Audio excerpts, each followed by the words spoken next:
ಚೆಲ್ವಿ ಚೇಯಿಂದ ಸ್ಟಾರ್ಟ್ ಆಗುತ್ತೆ, ಅದಕ್ಕೆ ಅದನ್ನ ನೋಡ್ಕೊಂಡು ನೀವು ಚರಿಕಾ ಅಂತ ಚೇಂಜ್ ಮಾಡ್ಕೊಂಡಿದ್ದೀರಾ ಅಂತ. Okay okay. ಬಟ್ ಅಲ್ಲ, ಯಾಕಂದ್ರೆ ನನಗೆ ಹೆಸರಿಟ್ಟಾಗ ನಮ್ಮಮ್ಮಂಗೆ she is like some 19 years old. ಅವ್ರಿಗೆ ಗೊತ್ತಿಲ್ಲ ಯಾವ ಥರ ಅಂದರೆ ಈ ಜಾತಕದ ಪ್ರಕಾರ ಹುಟ್ಟಿದ ಹೆಸರದ ಪ್ರಕಾರ ಏನು ಇಡಬೇಕು ಅಂತ. ಅವರು ಅಶ್ವಿನಿ ಅಂತ ಇಟ್ರು. ಬಟ್ ನನ್ನ ಹುಟ್ಟಿದ ದಿನಾಂಕ ಮತ್ತೆ ಜಾತಕದ ಪ್ರಕಾರ ಅಶ್ವಿನಿ ನಕ್ಷತ್ರ ಬರುತ್ತೆ, ನಕ್ಷತ್ರದ್ದೇ ಹೆಸರು ಇಡಬಾರ್ದು ಅಂತ ಹೇಳ್ತಾರೆ. ಸೊ ಹಾಗಾಗಿ ನಾನು ಚೇಂಜ್ ಮಾಡಬೇಕು ಅಂತಾನೆ ಅನ್ಕೋತಿದ್ದೆ. ಬಟ್ ಒಂದು ಒಳ್ಳೆ ಇದು ಸಿಗ್ಲಿಲ್ಲ. ಸೊ ಅದಕ್ಕೆ ಈ ಸಲ ಓಕೆ ಫೈನ್, ಈ ಸಲ ಚೇಂಜ್ ಮಾಡೇ ಬಿಡೋಣ ಅಂತ ಚೆರಿಕಾ. ನನ್ನ ಹೆಸರು ಬಂದು ಮೇಷರಾಶಿಗೆ ಚಾಚಿ ಚೇ ಅಲ್ಲಿಂದ ಇಡಬೇಕಿತ್ತು.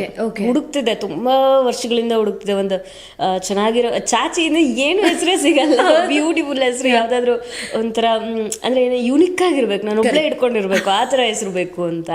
ಯಾವುದೂ ಸಿಗ್ಲಿಲ್ಲ. ಆಮೇಲೆ ಓಕೆ ಫೈನಲಿ ಹುಡುಕಿ ಓಕೆ ಚೆರಿಕಾ ಚೆನ್ನಾಗಿದೆ ಅಂತ.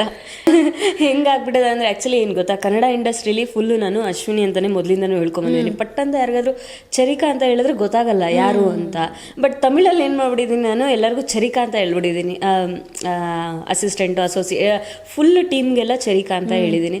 ಸೊ ಕೆಲವೊಂದ್ಸತಿ ಸುಮ್ಮನೆ ಕೂತಿರ್ತೀನಿ ನಾನು ಫೋನ್ ನೋಡಿಕೊಂಡು, ಅವರು ಪಾಪ ತಮಿಳವರಲ್ಲ, ಅವರಿಗೆ ಡೈರೆಕ್ಷನ್ ಫುಲ್ ಟೀಮ್ ಎಲ್ಲ ತಮಿಳವರು. ಅವರು ಅಮ್ಮ ಚೆರಿಕಾ ವಾಮ್ಮ, ನಾನು ಸುಮ್ಮನೆ ನೋಡ್ತಿರ್ತೀನಿ, ಚೆರಿಕಾ ವಾಮ್ಮ, ನಾನೇ ಚೆರಿಕಾ ಒಂದೇ ನಾನೇ ಅಲ್ವಾ ಹೆಸರು ಬದಲಾಯಿಸ್ಕೊಂಡು ನೋಡ್ಬೇಕಲ್ಲ, ಹೇಳಿ ಸರ್ ಚೆರಿಕಾನ ನಾನೇ ಬಂದಿಟ ಅಂತ ಹೋಗ್ತಾ ಇರ್ತೀನಿ. ಓಕೆ, ಮರ್ತೋಗ್ಬಿಟ್ಟಿದೆ. ಆಮೇಲೆ ಅವ್ರು ಕರೆದಾಗ್ಲೇ ನನಗೂ ಅನ್ಸೋದು, ಓ ಹೌದಲ್ಲ ನಾನು ಹೆಸರು ಚೇಂಜ್ ಮಾಡಿದ್ದೀನಿ. ಆಕ್ಚುಲಿ ಬೇಜಾರಾಯ್ತು. ನಾನು ಏನಂತ ಇಟ್ಕೊಳ್ಳೋಣ ಅಂದ್ರೆ ಚೆರಿಕಾ ಅಶ್ವಿನಿ ಮೂರ್ತಿ ಅಂತ ಇಟ್ಕೊಳ್ಳೋಣ ಅನ್ಕೊಂಡೆ. ಶುದ್ಧ ಆಗೋಗುತ್ತೆ ಅವೆಲ್ಲ. ಆಮೇಲೆಲ್ಲ ಕನ್ಫ್ಯೂಸ್ ಆಗ್ತಾರೆ, ಇದನ್ನ ಕರಿಬೇಕಾ ಅದನ್ನ ಕರಿಬೇಕಾ. ಓಕೆ, ಸ್ವಲ್ಪ ದಿನ ಎಲ್ರಿಗೂ ಗೊತ್ತಾಗೋವರೆಗೂ ಚೆರಿಕಾ ಮೂರ್ತಿ ಅಂದ್ರೆ ಹುಟ್ಟೆಸರು ಬಂದು ಅಶ್ವಿನಿ ಅಂತ. ಹುಟ್ಟೆಸರಲ್ಲ, ಅಮ್ಮಂಗೆ ಗೊತ್ತಾಗ್ದಿರ ಯಾವುದೋ ಒಂದು ಚೆನ್ನಾಗಿದೆ ಅಂತ ಇಟ್ಬಿಟ್ರು ಅಷ್ಟೇ ಆ ಟೈಮಲ್ಲಿ.